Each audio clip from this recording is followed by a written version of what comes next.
Hello, everyone. Good morning, good afternoon. We just wanted to start with a couple quick housekeeping notes. So please, we can ask everyone to keep your microphone and video off unless you're one of the panelists during the second session.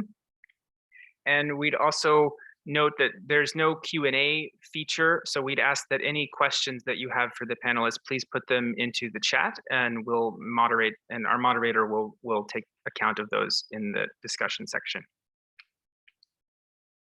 And with that, I'll hand it over to Tim Gould for our opening.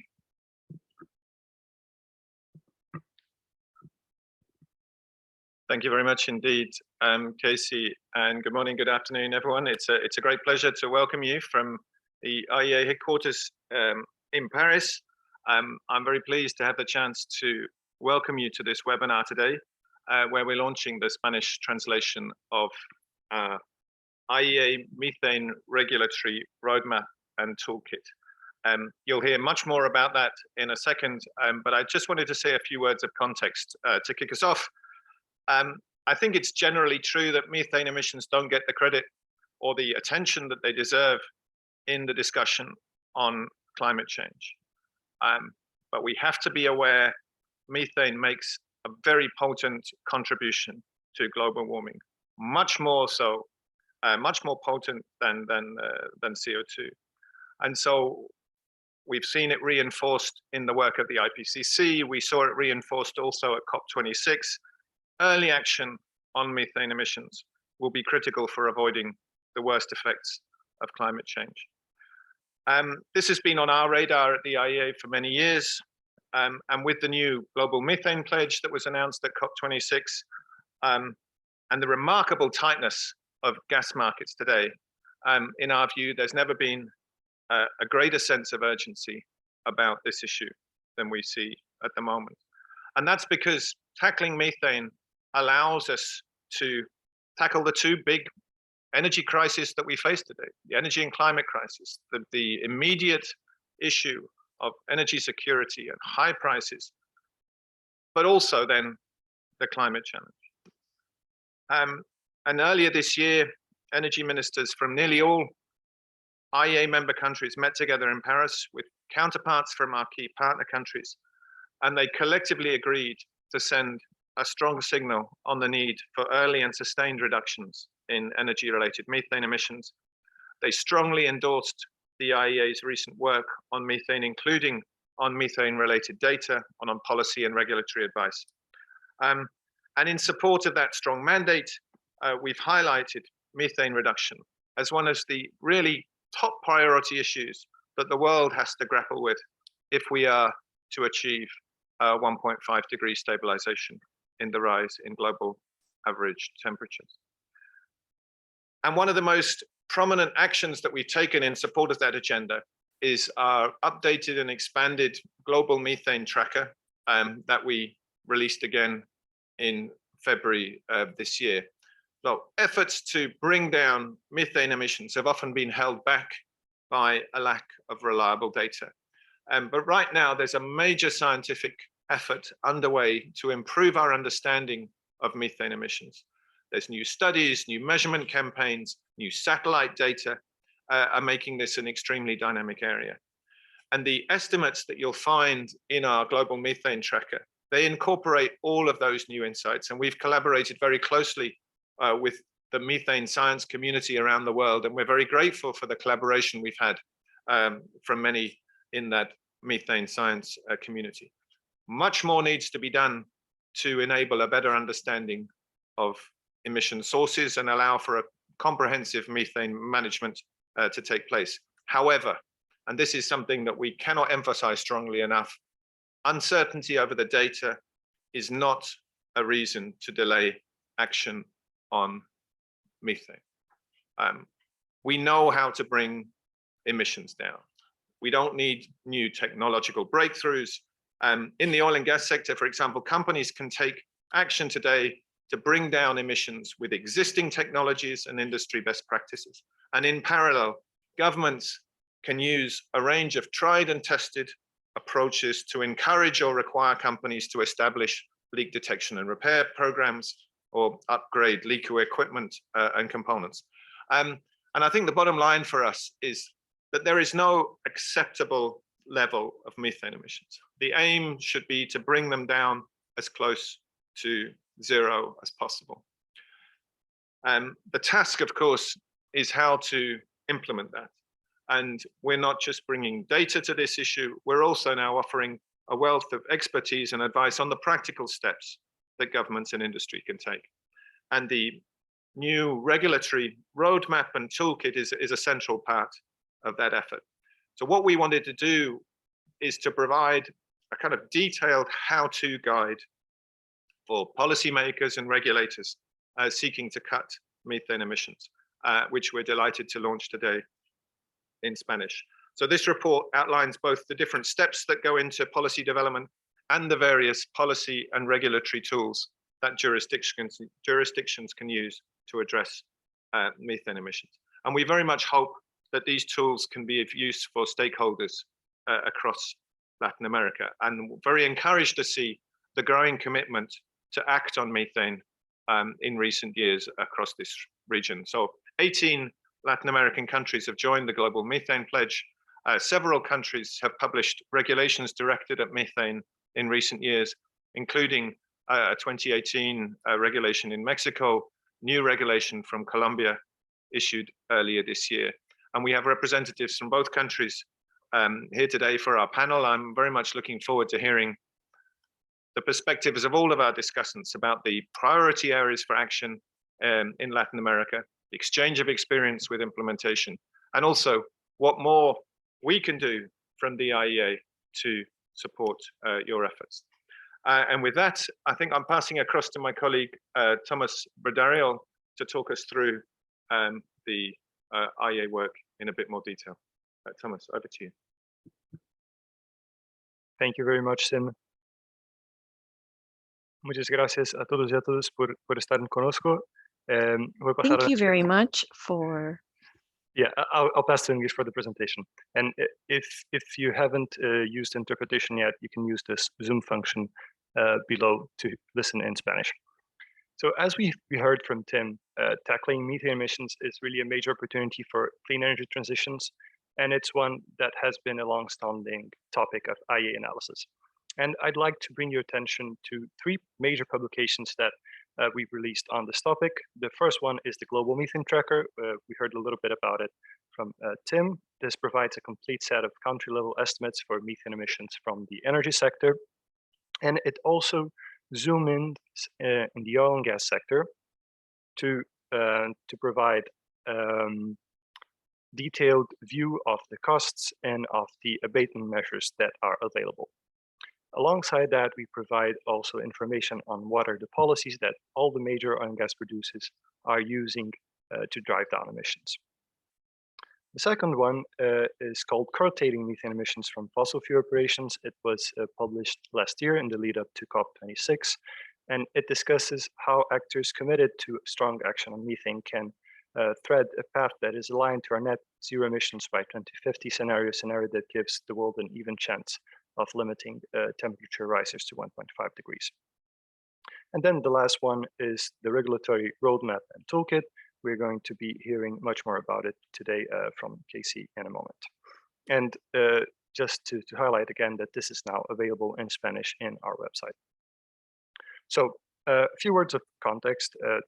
The starting point for this conversation is really the importance of acting on methane emissions to reduce climate change. Methane is responsible for about 30% of the global rise in temperatures to date. And in fact, the concentration of methane in the atmosphere is over 2.5 times greater than in pre-industrial times.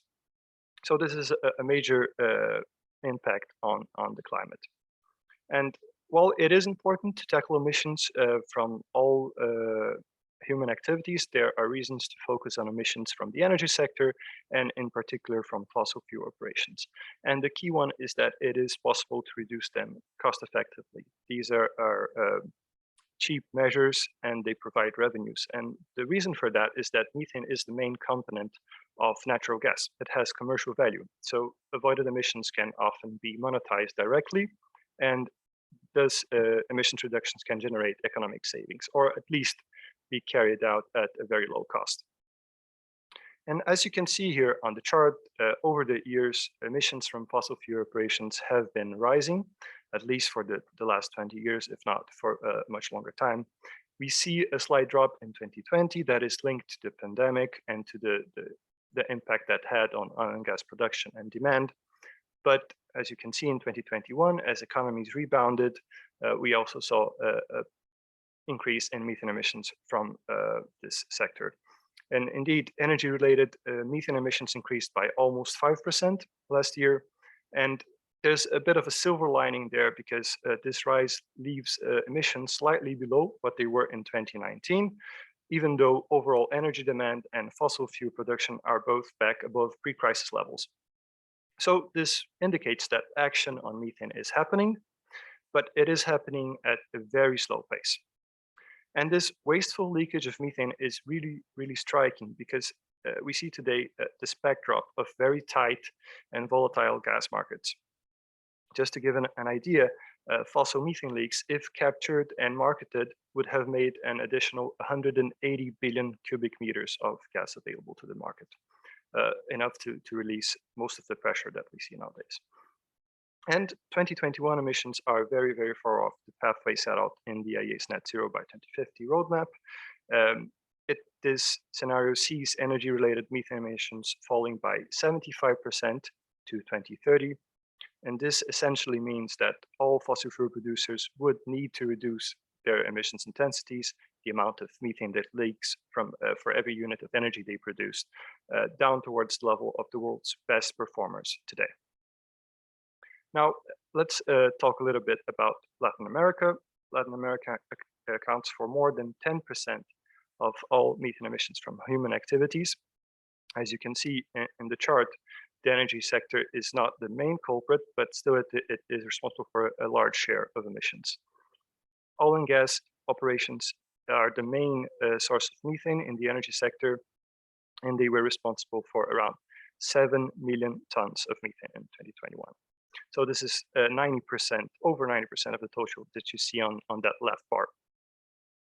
And again, to give you an idea, this corresponds to about 10 billion cubic meters of natural gas that were wasted and ended up in the atmosphere. As Tim was mentioning, these estimates, they have some level of uncertainty, but they are based on the latest available scientific studies and measurement campaigns. And this also includes increasing evidence from satellite observations. So to touch upon satellites, these have been improving a lot over the last couple of years. They have been helping to boost our understanding of the level and nature of methane emissions, and especially for very large leaks, which are those that you see here on the map. In orange, you can see leaks from oil and gas operations. These were detected in 15 countries last year. And you can see significant emissions on the Permian Basin and parts of Central Asia. Turkmenistan alone was responsible for a third of very large emissions events seen in 2021. Now, in contrast, you will see fewer leaks in the Middle East and other regions. Now, just because you don't see leaks in certain areas, that does not mean that they're not occurring. In Latin America, for example, satellites will have difficulty seeing in cloudy days, and that excludes most of the region that is covered by tropical rainforest. Satellites are also not capable of providing readings over offshore areas, such as a lot of the production that goes in Brazil and elsewhere. So even satellites are a part of the solution to this equation, but we will need to have a thorough picture of methane emissions. We will need monitoring for not only satellites, but also on-the-ground campaigns, oil and gas imaging cameras, laser technologies mounted on airplanes or drones. And we really need the monitoring system that can facilitate the work of regulators in verifying compliance and also helping track progress against reduction targets. Now, a key point that we've made a couple of times by now is that a large share of the leaks that occur in the oil and gas sector could be eliminated at no net cost. So what you see here on this chart is on the horizontal axis, the amount of emissions that could be saved, that could be brought to markets and captured, and on your vertical axis, how much it would cost by unit of gas. And the striking thing about this chart is that most of this cost abatement curve is below the horizontal axis. So this is all the left that you're seeing in the chart.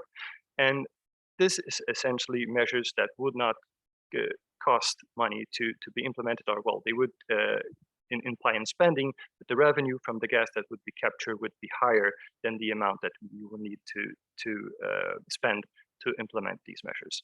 And these are things like vapor recovery units, so that you don't need to flare as much as you do nowadays, or leak detection and repair campaigns that are measures that are widely used and known by the industry.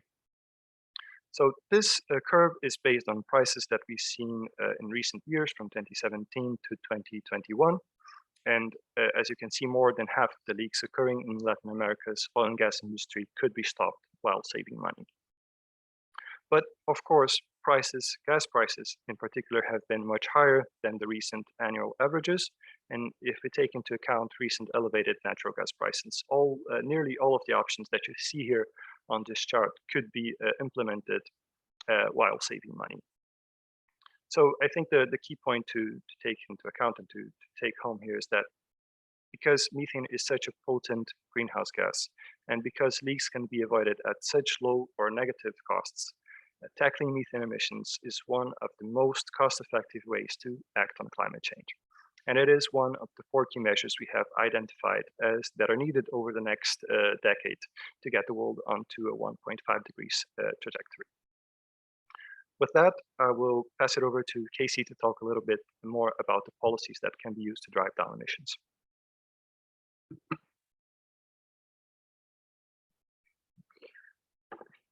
Thank you, Thomas.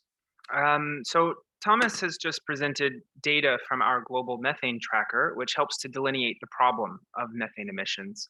And in parallel, we have developed a step-by-step guide on what policymakers and regulators can do about this problem. So to develop this guide, we started by undertaking a broad survey of existing methane regulations across the world. The results of that survey are found in the IEA's policies database, which we have been working to expand and update for the past year and a half. So the tables that you can see here on this slide show a snapshot of the different types of policies that exist, categorized around 4 main regulatory approaches. So we have prescriptive or command and control requirements, performance-based requirements, economic instruments, and information-based instruments.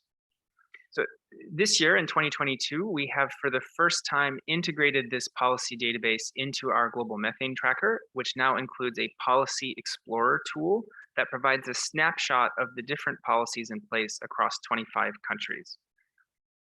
But looking more closely at the tables here, as you can see, although there are some visible gaps in many countries, almost every jurisdiction already has some requirements in place that can affect methane emissions. This means that many countries already have the building blocks that can serve as a foundation for new or updated regulations on methane. And it also means that there is a lot of experience out there already among governments, and policymakers can look to each other's experience for inspiration and best practices and examples. From this survey of existing regulations, we've developed a step-by-step guide for policymakers that are looking to develop new or updated regulations. This is divided into 2 pieces, the regulatory roadmap and the regulatory toolkit. The roadmap outlines the process for implementation, which unfolds in 3 distinct phases that you see here on this slide. First, information gathering, and then defining, developing, and drafting a regulatory proposal, and finally, a focus on implementation, including measures on compliance and processes to review and adapt policies over time. Although presented sequentially here, in practice, these steps may take place in a different order and may overlap and feed into each other as you go through the process. And for each of these steps, our roadmap goes through the key decision points and walks through a series of questions designed to aid policymakers in collecting the information, key data, and selecting a regulatory approach that matches the local circumstances in the local industry. The second component of our guide is the regulatory toolkit, which describes the various policy and regulatory tools that jurisdictions can use to address methane emissions. We've divided these tools into 3 categories, and for each category, we provide definitions, discuss some of the key advantages and disadvantages, and highlight examples drawn from our survey of existing policies and regulations. So the first category introduces the many different structures and ways that a methane requirement can be put in place. Broader laws, such as energy reform acts or climate change laws, often include methane provisions or targets. And this can present an opportunity to include this topic in ongoing regulatory development. Alternatively, regulations that are specific to the theme of methane can propose comprehensive control strategies or potentially a case-by-case, permit-by-permit approach implemented by permitting agencies as a condition of new licenses. The second category, again, returns to the 4 regulatory approaches mentioned in the previous slide. So the prescriptive requirements include things such as simply outlawing routine flaring and venting, and these are often an easy way to start if particular abatement opportunities have already been identified, but there's maybe limited information on specific emissions volumes and limited data. Outcome or performance-based regulations, including things like methane intensity standards or reduction targets, require a better understanding of emissions baselines and mitigation possibilities, but at the same time, when effective, can ensure that key objectives are met and achieved. Economic instruments, including taxes or grants, as well as emissions trading schemes and other economic approaches, provide more flexibility for the industry and a cost-effective path forward. However, at the same time, they require a more structured monitoring system to implement. And finally, the information-based approaches, for example, stipulating a measurement and reporting framework, may be a good option early stage where a better understanding of methane emissions is needed. And lastly, many regulatory environments combine different approaches to reach an optimal institutional arrangement. So in one country, we may find examples of prescriptive, economic, and information requirements, all acting together or in parallel. In returning to the toolkit elements, the third and final category presents what we label as essential policy elements. These include things like monitoring, reporting, and verification system, or national coordination regimes and mechanisms. And these are really elements that are needed for essentially any regime on methane emissions. And before we turn to our panel discussion, I also wanted to add a few words about the target audience for this roadmap and toolkit, and what our hopes are for it now that we have this translation available in Spanish. So first, on the division between oil and gas and other methane sources. So our roadmap, of course, is focused on oil and gas operations, but as Thomas mentioned earlier, oil and gas emissions are significant, but waste and agriculture are both larger sources in this region. So of course, that's significant, but in our view, the oil and gas sector holds very large potential for immediate and cost-effective reduction, and this means it should be the first place that countries look to start bringing down emissions in the near term, while they work towards bringing reductions across other sectors in parallel.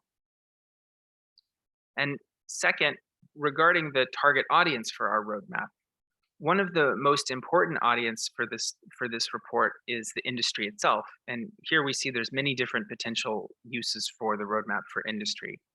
So ultimately, it is the industry that must implement and comply with any policies that are announced. So our regulatory toolkit can help to orient the industry players to the types of regulations they may start to see in different operating environments around the world.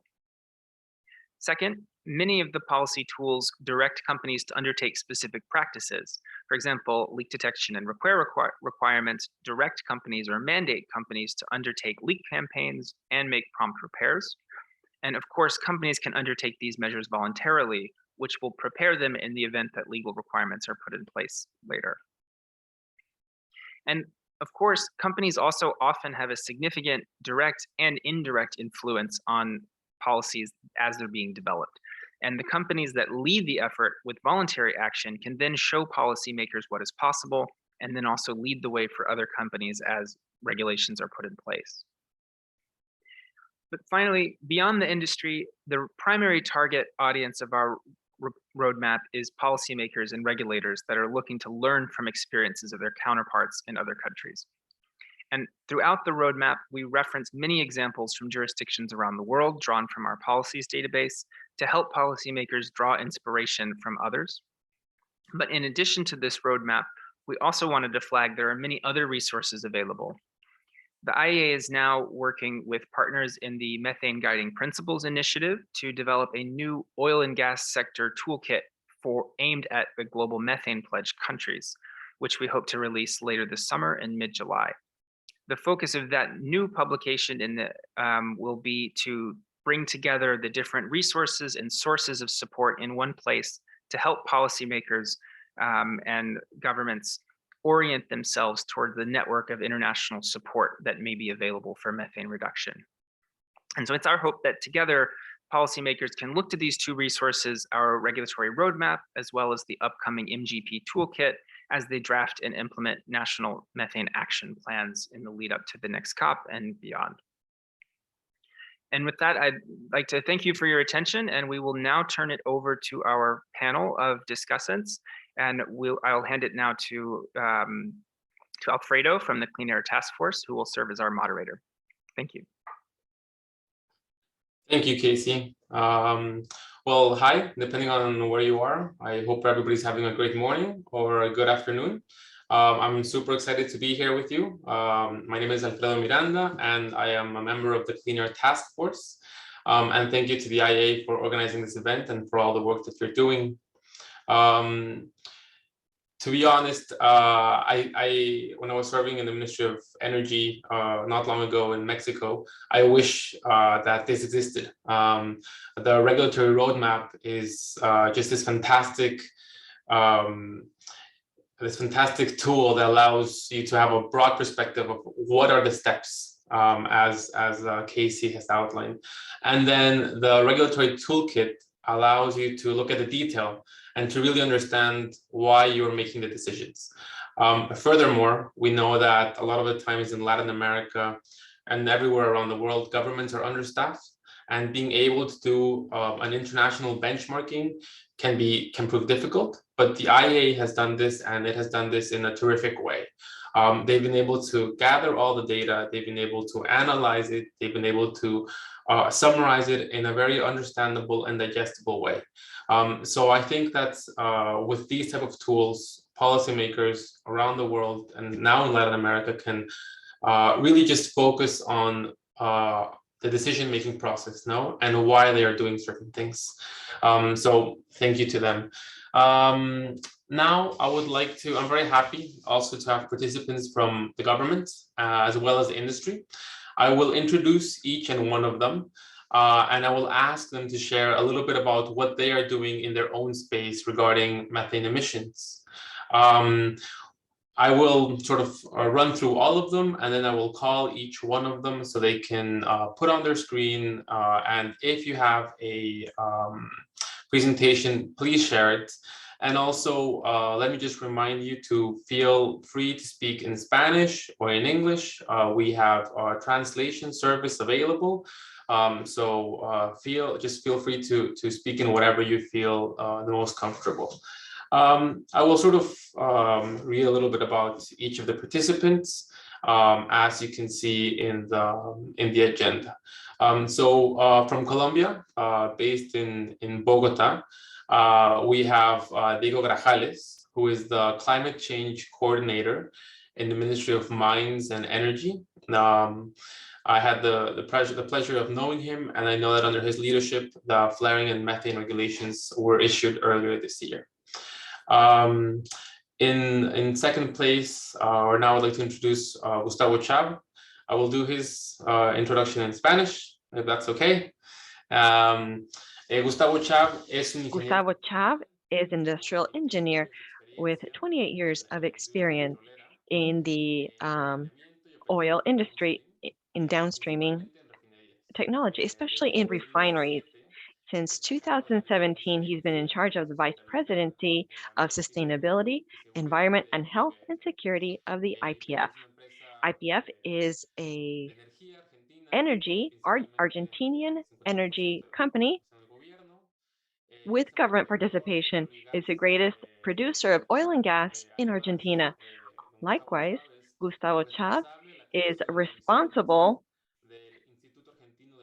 for the Argentinian Institute of Oil and Gas. Gustavo is in Argentina right now. Next, I have the pleasure of also introducing from Mexico City, Khalil Estefany Juarez Saucedo.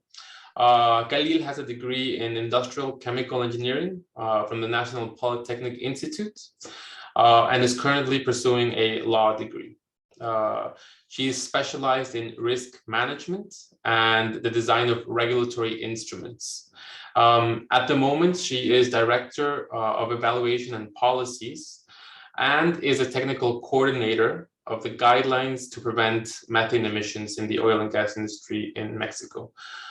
She is working in ASEA, which is the Agency for Safety, Energy and Environment, and which is a regulator for all the oil and gas industry. Lastly, but not least, we have our colleague Vedma Rubnarian. She is an operation excellence manager with Chevron in Latin America, and she is based in Buenos Aires. So without further ado, I would like to ask Diego Grajales to please tell us a little bit about what's been happening in the Ministry of Energy, in the Ministry of Mines and Energy lately. Thank you. Hola a todos, muy buenos días Alfredo. Good morning, Alfredo. Thank you very much for this invitation. I am very happy to be here in the framework and in this event. I'm very happy with these excellent panelists. I will tell you a little bit about the characteristics of the Colombian sector and how we have progressed in the elaboration of our regulation on leak emissions in hydrocarbons. I'd like to mention how we did this process with the methodology that today we have here with the IA's methodology. First of all, we have to see what is the context of the sector and the characteristics of emissions in the sector. In Colombia, the hydrocarbon sector represents about 55 million tons each year. In the framework of the national emissions represents 5 to 10%, depending on the historic years that we compare it to. This made us think on the development of our approach to climate change, which main goal is to reach the reduction of emissions of 11 million tons to 2,000 in the entire energy sector, and the control of the leak emissions can contribute to this goal that I just mentioned in around 1.7 to 3.2 million tons, depending on the different characteristics the policy and economic dynamic may have in the following years. This was the first step to know how the hydrocarbon sector is, not just in its area, but also on the screen, we can see this participation of the leak emissions in hydrocarbons in Colombia. You can see here that as its own activity, it's one of the most that has the highest percentage of emission, and thus the importance of working on this process since several years ago. Here we can see that as a sub-activity or as a large activity, the number 4, we see it as a unique activity. You can see that it's one of the greatest that we can have, our sector can have, and thus the importance to work on it. Now, what are the steps that we have followed in this process? In Colombia, a long time ago, we started to work on the context and control of emissions. The 2019 control, which established some parts where we asked the producers to reduce their emissions of SEAs, and these had to be paid in this was something that did not appear in the regulation. This started to appear through our climate change regulation. This comes from climate change and has direct effect on our regulations. In this sense, in 2020 and 2021, we began the entire work process, speaking with the agents, with international corporations. We are part of the Air Pollution Agency, where they lent us a support to do this regulation. 2021, we didn't give alignments of how this process should be part of emissions to 2030. It's an important part to reach neutrality in carbon in Colombia. All this context led us to, at the beginning of this year, we could adopt the Resolution 40066, where we developed the consolidation publication of the regulation in our industry. Just as a general framework through the entire fiscalization processes and the alignment climate, Colombia has reduced its emissions in gas emissions and methane emissions, and this was recognized around 2 weeks ago by the World Bank in its report.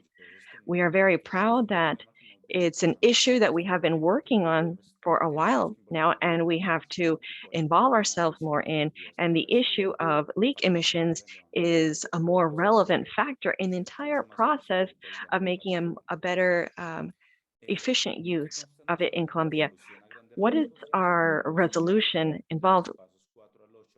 The steps 1 to 4 has the international methodology, and to establish what are the regulations, these aspects that the norm have.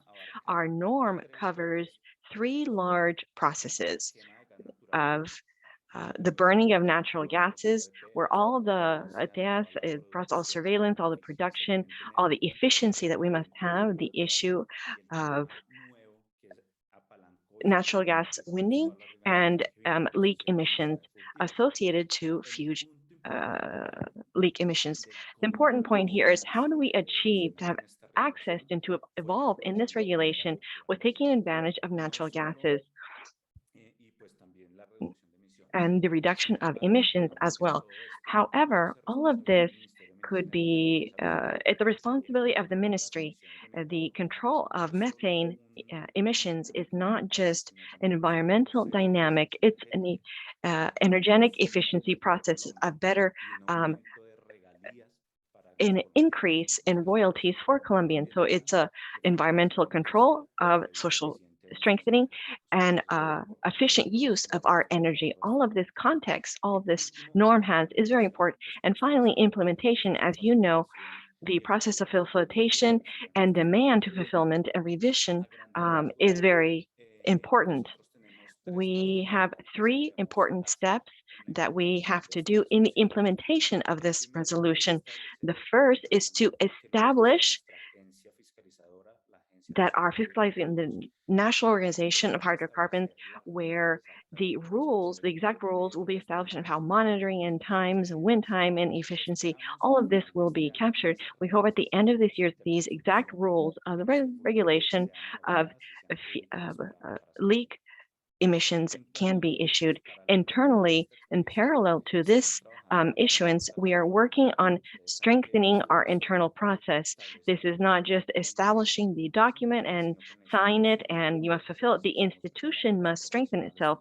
We are preparing the professionals who can attend to this fiscalization, to the regulators who can assume all of this engagement. And there is an internal strengthening process to assume this important challenge. And on the side of the operators, we must mention two important activations. The first is that once the rules are issued, by the NH, the operators have 12 months to deliver the baseline of leak emissions in each of the fields. This is a rule that is obligatory for the new operations, but the agents have the option of requesting a greater application for the older operations, considering the particularities that prior operations to raise information. And once this baseline is delivered to in 60 days, the operators have to deliver their leak repair program. It will be controlled by the National Agency of Hydrocarbons. There's an important challenge here, and the delivery of information. We need to know a lot of real information of what's happening in the field. For this, these first months of work are to identify this. What are the exact emissions, to calm all the uncertainties that we have in control of emissions and the potential that the industry has and challenges that the industry has to improve these plans. All of this is the process that I wanted to tell you about very quickly in the mining and energy sector and what we hope in the fugitive emissions. Thank you very much. I give you the floor. Thank you. Thank you for this presentation. What I would like is to comment regarding this presentation. Colombia Innova is regulating not just one instrument in the burning of gas and of fugitive leaks. We are very happy to see this. I think you mentioned, but we just need to repeat it. It's a national regulation that covers all of Colombia, and it applies to the exploration and production of oil. The International Energy Agency says that 2/4 come from the upstream sector. On the one hand, it makes sense. And I'm very happy to see that you are preparing for the implementation because it's a very interesting phase. Next, we would like to hear, perfect, Khalif, I give you the floor. Thank you very much. Thank you, Alfredo. Thank you for this invitation. In the name of Angel Carrizares, we reiterate our gratitude to the agency. Let's begin. Practically, in issues of national policy, Mexico has a national plan of development which seeks to guide all of the work that people, public sector work in development of the country and the well-being of all Mexicans. As part of this, the sectoral plans depend on these are instruments where objectives are specified, priorities of the public federal administration specific an issue of climate change. Mexico has a general law in the area where dispositions to treat the adverse effects that this phenomenon causes. There are different policy instruments as a special program of climate change and as other medidas de mitigación. En esta podemos observar la iniciativa global de metano, con la cual México considera relevante la colaboración interinstitucional e internacional para el abatimiento de las emisiones de metano, por lo que se ha adherido a los compromisos que derivan de esta. Forma parte desde el 2004 y el compromiso se reiteró con el Global Methane Pledge durante la COP26. También como parte de estos instrumentos de política pública, CENER está trabajando en una política nacional para la reducción de emisiones de metano.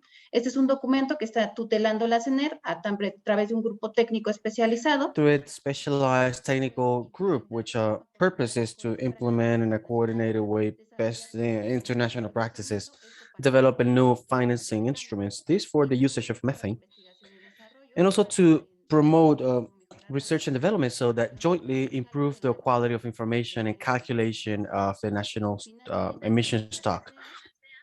Finally, we have the ASEA as part of the federal government, as we have mentioned already. We developed the administrative general provisions, which establish the guidelines for the prevention and comprehensive control of methane emissions to the hydrocarbon sectors.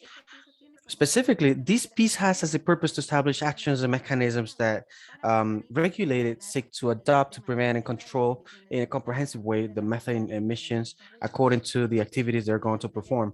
Specifically, I'm going to detail this last point, as you mentioned already. It's a it's a it's a it's a it's it's it's the main thing for Mexico.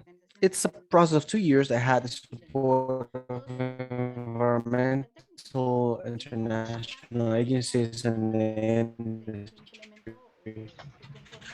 All of them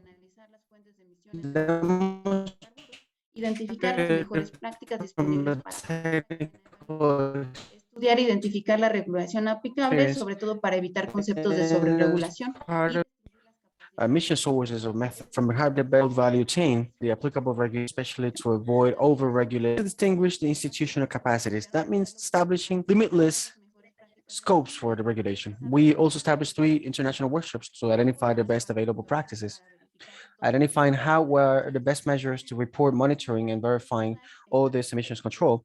It's worth highlighting that it is applicable for all the value chain except for the retail part. Now, how is this data structured? Here, there's the cycle for prevention and comprehensive control of methane emissions. In a schematic way, we can say that it's the way how the piece is made up. We start with a diagnosis in which we include the identification, classification, and quantification of emissions according to the value chain activity.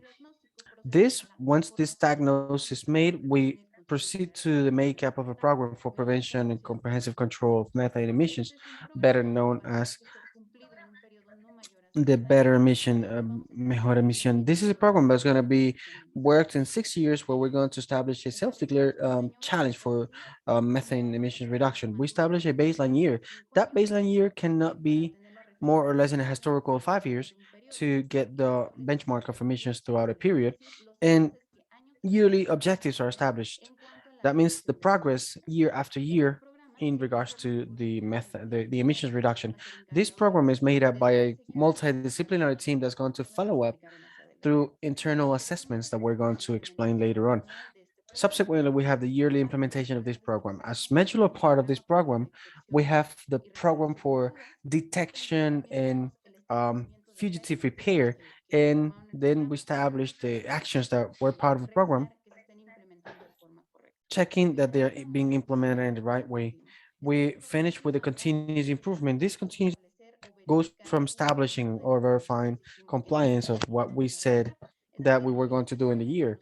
That means all those actions that we committed to implement or to improve within our facilities is to make sure that they're being complied with. How do we do it through the agency? The regulator has to give us a third party assessment that tells us that they comply with what they committed to throughout the year. Now, in regards to the regulatory focus on how we develop this piece, it's worth highlighting that it's also a process of lessons learned from other countries and that can be rescued by some others. But specifically, the regulatory approach under which we develop this provision was with a risk-based regulation. That means identifying risks that are inherent to the sector. Based on that, we established regulatory actions that are translated into um, um, prevention actions that have to be adopted by the regulator to um, to the reduction of emissions. Then with that is to have clear what is the reduction objective and to have clear on what is our purpose. Now, yearly based goals to establish limitless um, goals, as we have identified that sometimes it is complex to generate relevant data.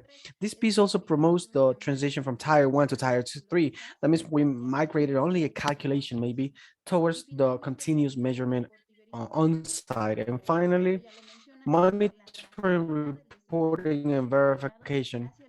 And as is mentioned,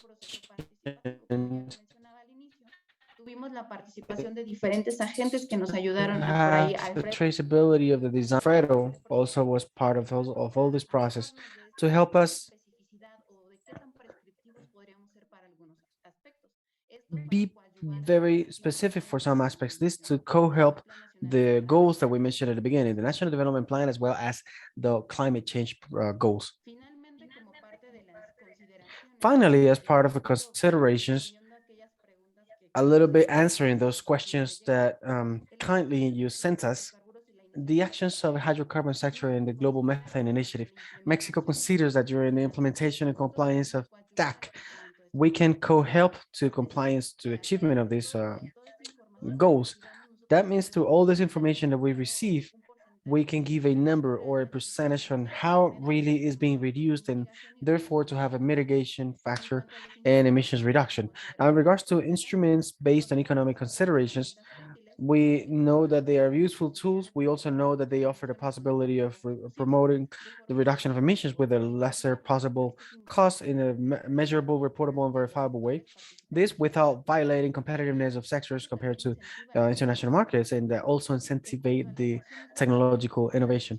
Now, in regards to voluntary actions, as I mentioned, coming from all these lessons learned in the makeup of a DAC, we know, or it ends up being necessary to know that these actions transit towards a mandatory system and that replicability is uh, kept throughout the value chain. That is not only in one part of a chain, but throughout the value chain, where we have seen that there are some emissions that can be mitigated to these actions.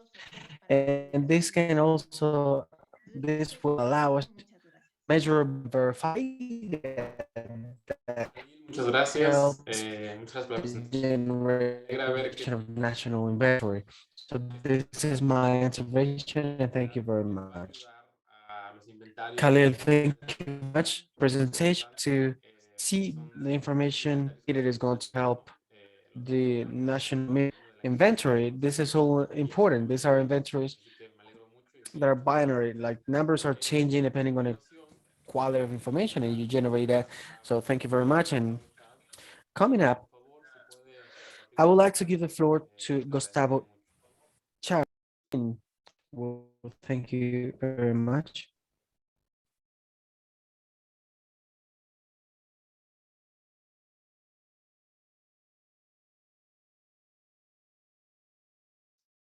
Don Gustavo, no lo podemos escuchar. ¿Podría activar su Ahora micrófono? sí. We Sí, cannot listo. hear you.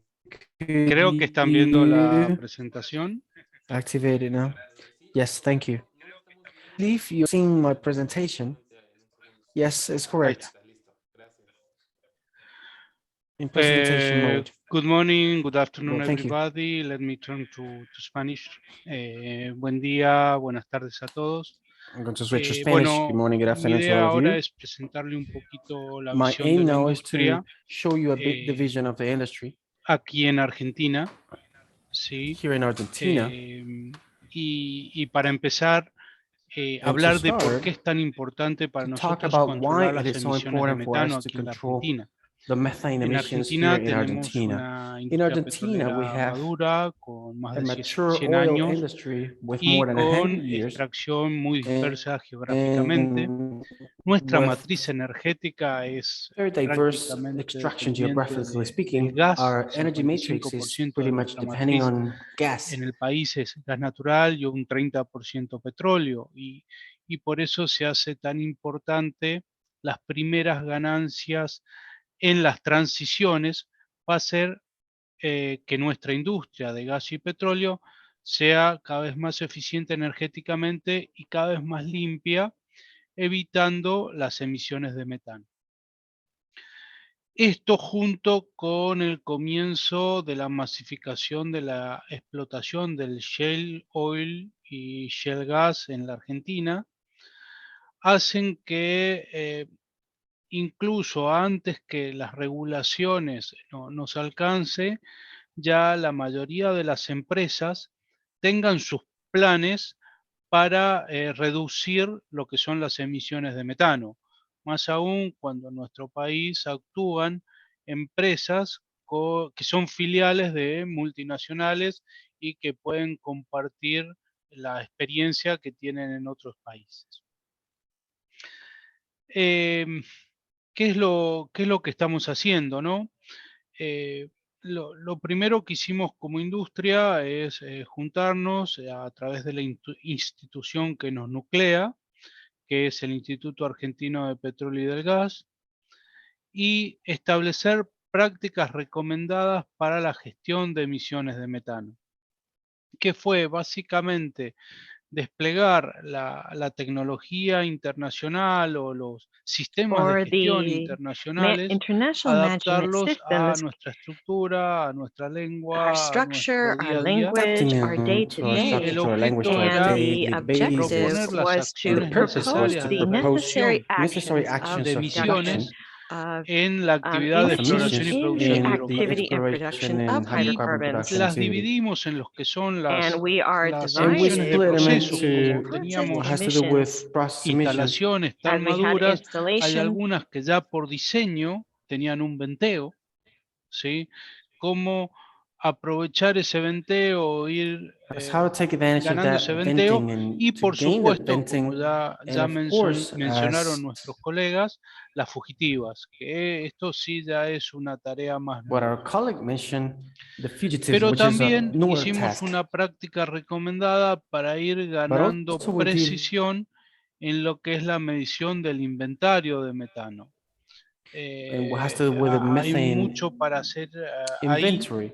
There's y, a lot to do there, y no es necesario tener las mediciones exactas para empezar a hacer todo lo and que it es isn't gestión de necessary to have reducción the del accurate metano, measures pero sí es to start to bueno do para all poder reduction establecer management of objetivos methane. But concretos. yes, it is good Y to es be por able to eso establish que también specific tenemos una práctica objectives. recomendada en el That's why Instituto we Argentino de also have Petróleo y de a Gas recommended practice para mejorar in the lo que es las Argentine Institute of Oil and mediciones. Gas Al mismo to do the tiempo, measurements. hemos But implementado at the same time, we have implemented principalmente en el área de Neuquén, mainly que es in donde the New se Ken area, encuentran which is where los desarrollos de Shell Oil y Shell Gas, developments of shale oil and shale estudios gas developments con pilotos de tecnología started with satelital, satellite ¿sí? technology Para pilots detectar to superemitters detect y durante el año and 2021 during hicimos la 2021 primera we did the first vuelo o detección aérea flight or en la air zona de detection Neuquén in the para New poder Cam area cuantificar to las be able to emisiones de quantify metano methane con, emissions with por lo menos las de at superemisores, least the con one of una super medición más cercana. Eso with nos the ha closer emissions. permitido That has allowed identificar us to rápidamente identify y quickly actuar rápidamente and to sobre las take quick mayores action emisiones on que tenemos the en el país. highest emissions that we have in the country. ¿Cómo está la regulación? How is Bueno, en regulation? Argentina tenemos una In regulación Argentina, we bastante have desarrollada en a lo que es very developed control de venteo y regulation in what quema, has to do with o lo que llamamos antorcha o venting flare. and burning control, what we La call tenemos desde 1998 o fines del fire. siglo What we pasado. have it since Así 1998 que or since the end of the last básicamente century. era un So sistema basically, bastante it was a controlado. very Todas las empresas debían control declarar su system. quema, All deberían obtener companies had to permiso declare sobre their esa quema burn. y They tenían had to obligación de obtain a reducción, permission on that o burning. tenemos They had obligación de the reducción. reduction obligation, or we have Eh, reduction obligation. Recién a partir del 2019 aparecieron las primeras Since normas 2019, the first para contener regulations appeared para tratar las pérdidas to fugitivas de gas. hold back, Ya to tenemos una treat the fugitive regulación del losses of Enargas gas. We have para todo already lo a que es regulation of transporte y gas distribución. or Energas for everything Y regarding transport and en estos distribution. días hay proyectos en el And Congreso these days, Nacional there are para projects que in the las National empresas Congress del sector oil and gas so that the presenten sus sectorial planes companies for para oil and gas reducción de present their emisiones de plans metano, for que incluyen reduction of los methane programas de emissions, detección y reparación de fugas. which Pero include the también detection tenemos and repair proyectos of provincial, principalmente leakages. en la provincia de Neuquén, But we have donde province se projects, mainly in desarrolla Ukin province, toda la explotación del shale oil y shale where gas everything para regarding extraction proyectos of oil, shale, and de gas control de emisiones fugitivas. for control of fugitive También emissions. es oportuno It is also mencionar appropriate que Argentina to adhirió al mention Global Methane Pledge, the donde se Argentina added to compromete a un Global Methane Pledge, 30% de where reducción de it emisiones de commits metano itself to a 30% respecto of al reduction of 2020 methane para el emissions 2030, compared to 2020 usar for 2030, el mayor tier using posible para cuantificación de the emisiones highest y possible mantener una tier for información transparente. quantification of emissions Toda la and to industria, keep a transparent en el emission. caso particular All nuestro the de YPF industry, también, in our specific estamos case, enfocados en poder cumplir we este are also objetivo focused para el año on trying 2030.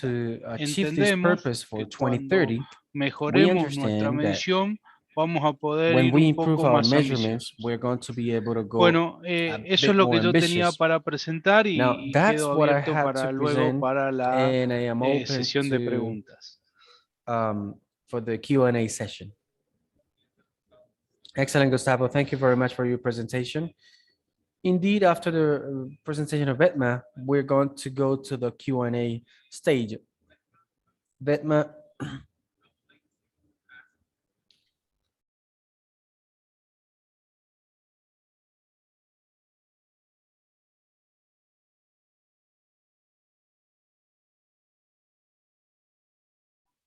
Thank you.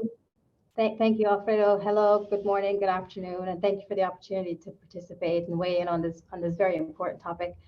As Alfredo said, I'm Bate Marupnarayan, and I am with Chevron Corporation, based in Buenos Aires, Argentina, and I'm responsible for operational excellence in the Latin America region for our upstream assets. And my scope includes lower carbon activities for our upstream assets. At Chevron, we're taking action to lead in methane emissions management, and we'll continue to lower our emissions intensity in our operations with the focus on facility design, operations and maintenance, and verification and reporting. We have a disciplined approach to reducing carbon emissions, and our goal is to maintain our position in the first quartile of all upstream producers in producing energy at a carbon intensity well below the average of the global system. We've set 2028 methane target of 2 kilograms CO2 equivalent per barrel, which is a 50% reduction from our 2016 baseline, and a zero routine flaring by 2030. Achieving these metrics is directly tied to our compensation for our executives and most of our employees worldwide. Our upstream carbon intensity metrics, including methane and flaring, are equity-based, which means that they include a share of emissions from both the assets that we operate and also the ones that we are non-operated joint ventures. And since 2016, we've reduced flaring and associated emissions by 40% across Chevron. And to continue making progress, we're expanding our methane detection capabilities. In addition to traditional ground-based sensors, we're deploying detection technology using satellites, aircraft and drones for broader coverage. Better methane detection is critical to reducing carbon intensity, and our work with the industry and academic partners continues to improve the accuracy and the credibility of the global methane reporting. That's about Chevron worldwide. In the Latin America region, we're focused on lowering methane emissions intensity through facility design of our new facilities, operations and maintenance of our existing facilities, and verification and reporting of all facilities. And starting with a very thorough data review to ensure data quality, and in parallel, ensuring new facilities are designed and built without routine methane leaks. And we're also retrofitting existing facilities, for example, replacing gas-driven pneumatics with air, electrifying drilling rigs and compressors, and installing VRUs where possible, and a number of other examples I can provide. Specifically in Argentina, we recently participated in the industry-wide methane flyover campaign that Gustavo just spoke about. And we're implementing a leak detection and repair program in our operated facility to identify and repair leaks. Regarding the role regulations play in lowering our methane intensity, we think methane regulation is a critical component to advancing our efforts on lowering methane emissions intensity, and we support well-designed, properly enacted methane regulation in the energy industry and in other emitting sectors. We also support regulation with policy that sets appropriate methane targets while providing the flexibility for companies to determine the optimal way to meet those metrics. Methane emissions are disproportionately concentrated amongst a small number of operators, sites, and equipment. So reasonable minimum equipment standards help ensure all operators are working to curtail methane emissions. We also support technological innovation with policy that's flexible and incorporates new and future technologies, such as aerial and drone monitoring, which can identify and address methane emissions most effectively. I believe in the Latin America region, we have an opportunity to improve availability and accessibility of methane detection technology, working through an industry partnership. And all technology that includes ground-based sensors, satellites, aircrafts, drones, and even more options for leak detection and repair services. For example, there's a draft fugitive emissions control regulation being circulated for comments in Argentina. And the risk with this is that once it's published, we might run the risk of not having the necessary access to the necessary technology and services needed to comply with that regulation. So it's important that we have the availability and accessibility to technology and services.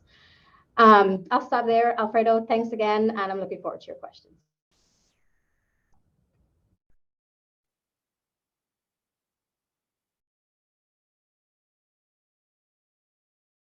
For a great presentation.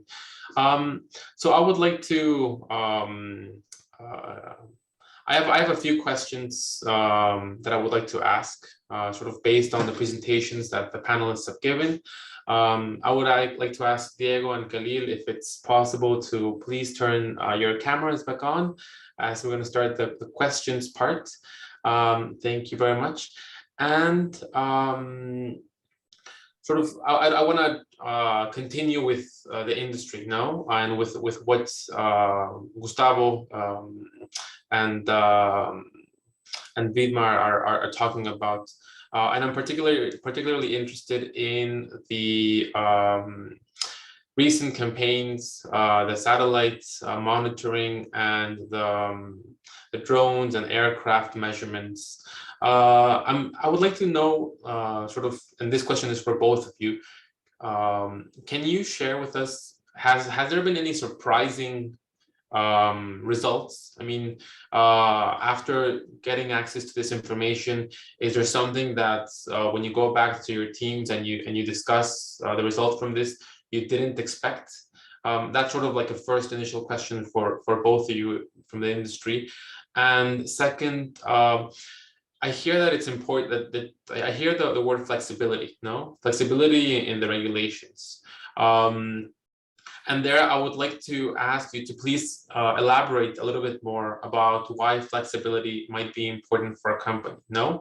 And if you can give maybe an example of what is flexible enough and maybe what isn't, no, in terms of policy, just to understand a little bit more about sort of what oil and gas companies are thinking about, because it's not necessarily the same thing that the policy folks are focused on. No, we don't necessarily, or folks in the government don't always have procurement or logistics in mind, and maybe that is something that you can sort of touch upon.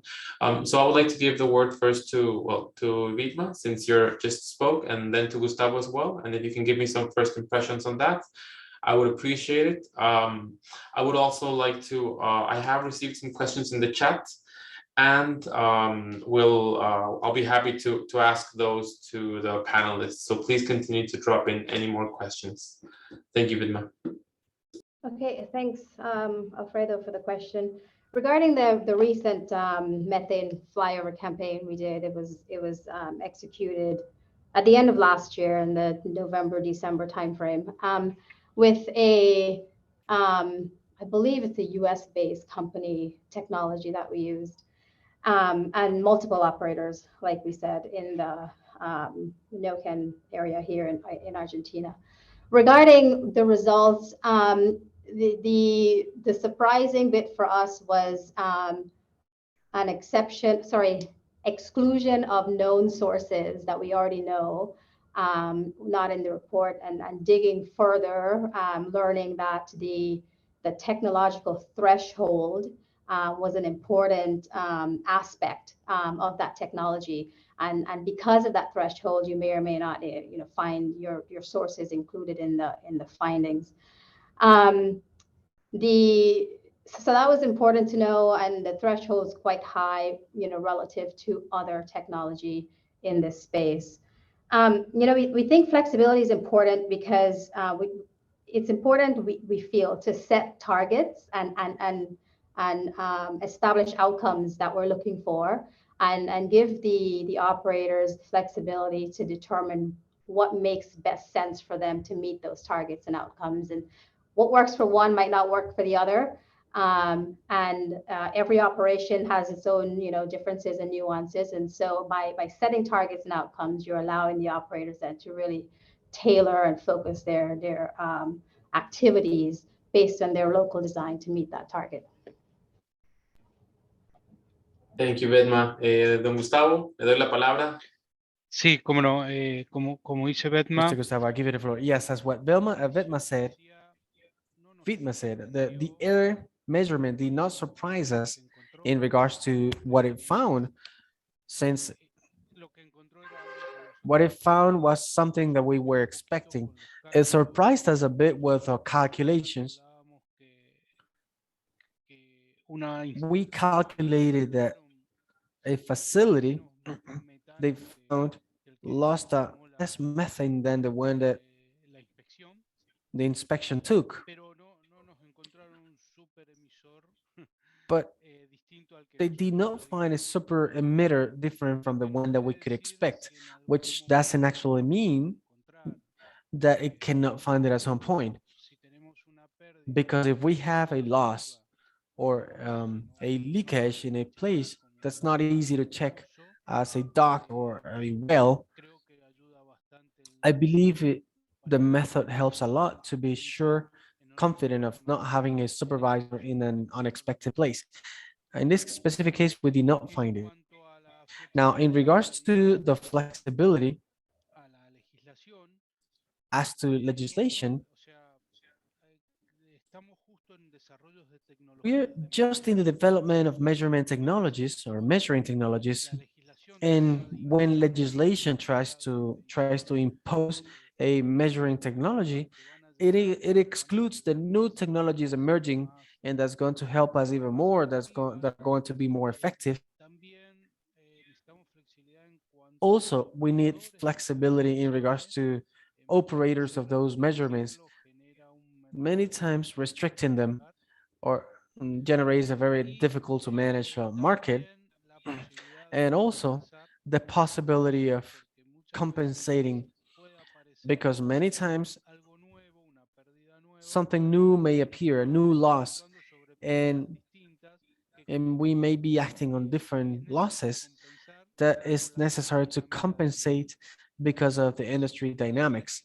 Those would be three flexibilization points that I believe in that the legislation can incorporate to make it more effective and applicable. Excelente, don Gustavo. Le agradezco Excellent, mucho la respuesta. Gustavo. I really thank you for your answer. Escuchar un poco de tanto I'm also glad to hear it all from Vidma as well as from Gustavo that technology is complementary, right?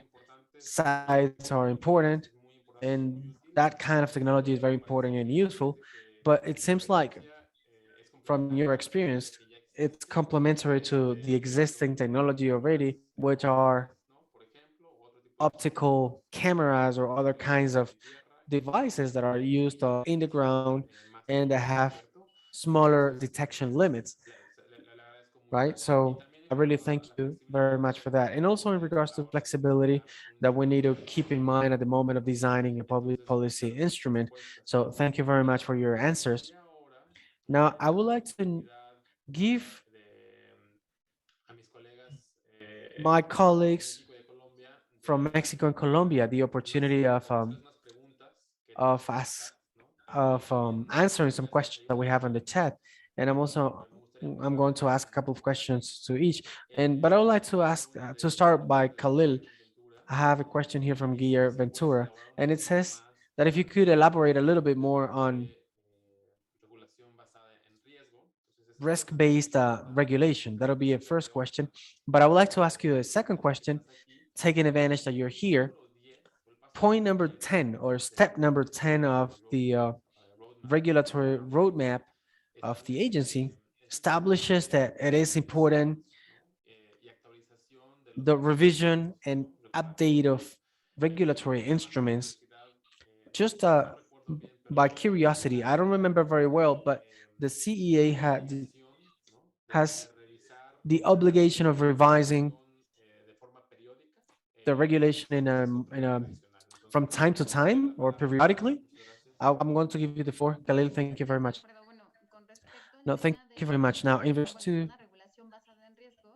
a risk-based regulation, as I mentioned, here in the CEA, we do a categorization and classification of risks. We do this through a risk-based matrix. That means if natural gas transport activity, what are the possible scenarios that could be materialized? That means, for instance, if there is a duct that blows out, if it loses pressure, what happens on that effect? And based on that, we establish regulatory actions allowing us to mitigate this part. All of this is done for all the regulation that the agency does. It's a methodology, so to speak, with which CEA develops its regulation. So pretty much this, why do we do it this way? Because as part of our attributes, we have the industrial safety, operational safety, and environmental protection. It's a way of giving a control and prevention factor for accidents, and that at some point they don't get to be materialized whenever activities are performed. And from the other question, effectively, the CEA has a period in which it has to review regulatory instruments. In the case of the official Mexican regulations, as what's established in the Quality Infrastructure Network, we have a systematic revision. This revision is every 5 years. And what we do is we assess, evaluate some points that are like how much technology has advanced and how obsolete regulation becomes throughout the time. In the case of a DAT, it already went through a change. That especially because of a pandemic, due to the fact that we did not have third parties at that moment. And what we did was to make it flexible in that aspect, the entry into force, so that the regulator could make its own program and could comply with the provision. The spirit of this kind of revisions is to make the piece more robust, because in the case of the sector, it innovates very rapidly, very fast, and keeping up with them is very difficult for us. But we have like a philosophy, so to speak, of philosophy, like 80-20, like that area that has a higher area of opportunity to attacking it, to manage it through our regulatory instruments. Excellent, Khalil. Thank you very much. I'm very glad with the answers. Now, we have one more question, and well, we have several. We have 5 more minutes for Q&A and then 5 more minutes for wrapping up the workshop. But I would like to give the opportunity to Diego to answer a question from Giselle Moritan. And maybe you saw the question in the chat, but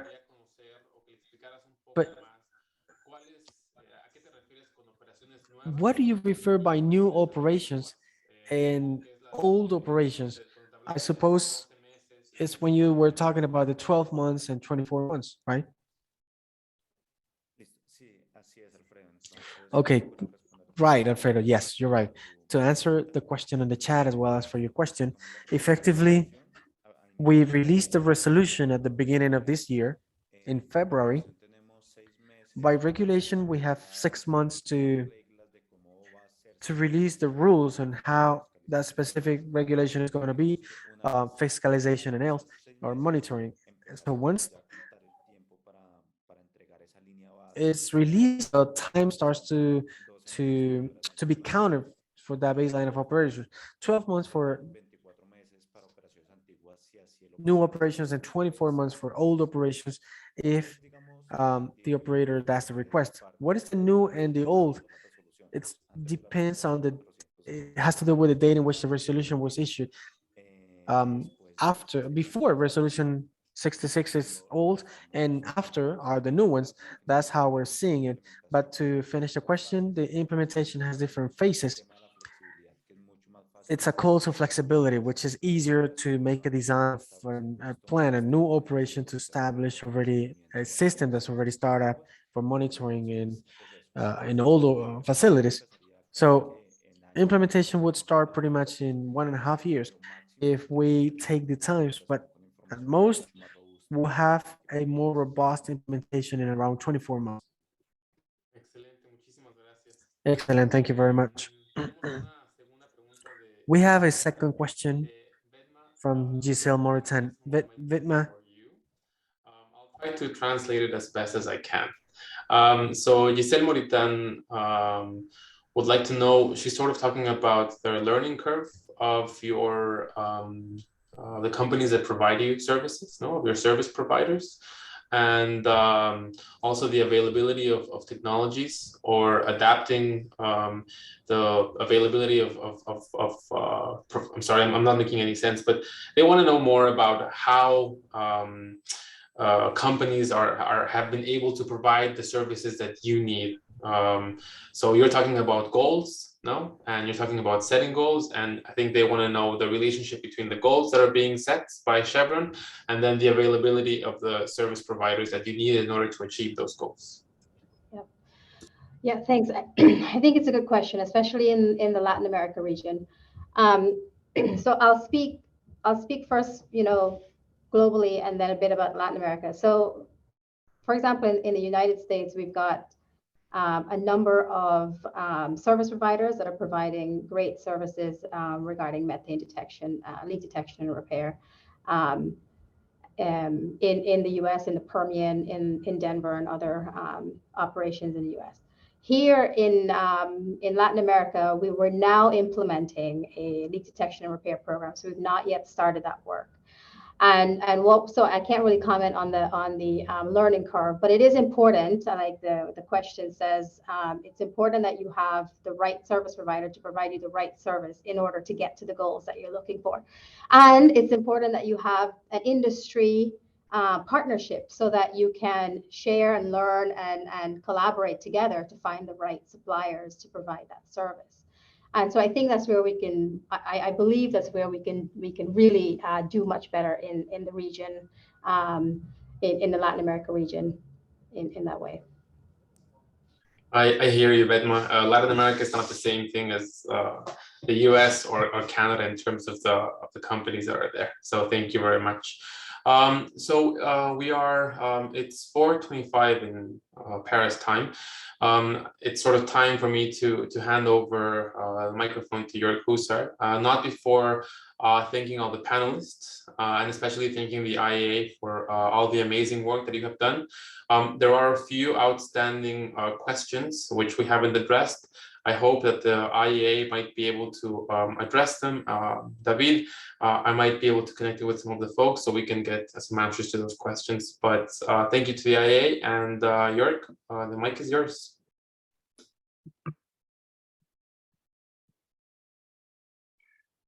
Yes, thank you very much, Alfredo. And first of all, also a big thank you to all our panelists for sharing their experiences, which was really a great tour de horizon around the region with practical experiences with this topic.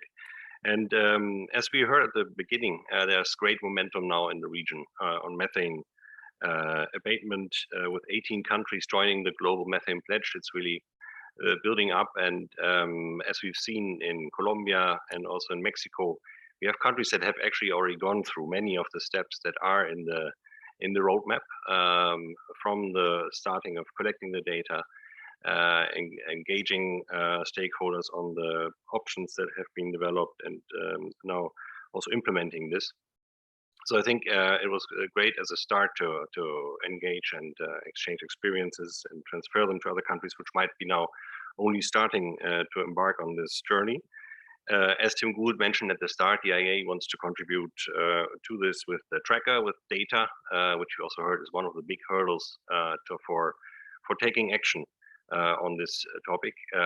So we've heard a couple of the hurdles today. Because if you see the abatement curve, you would think this is a no-brainer.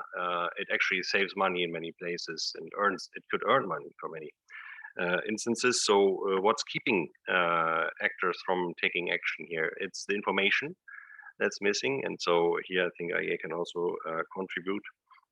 But then it's also infrastructure. We haven't talked about that very much today, but obviously using the gas requires infrastructure to take it to market and therefore to gain those economic benefits from the abated methane. So that's a topic that regulation will address, and also the investment incentives here and there popped up in interventions, but obviously can even if it earns money, it doesn't mean that within the company logic necessarily it immediately competes with other competing users for limited capital. So here again, the question of incentives is important. And all of this, I think, will now be explored by many countries in the region. And IA will be happy to accompany processes that are launched across different jurisdictions to come in with support to stakeholder engagement, which we find also central to the development of regulations. So looking forward to receiving also suggestions for follow-ups to this meeting. We're happy to engage and continue presenting this material in different contexts to help keeping your momentum and taking action on this important topic. So with that, thanks again to our panelists, to our moderator, and we're looking forward to keeping in touch with everyone. Have a nice day. Thank you.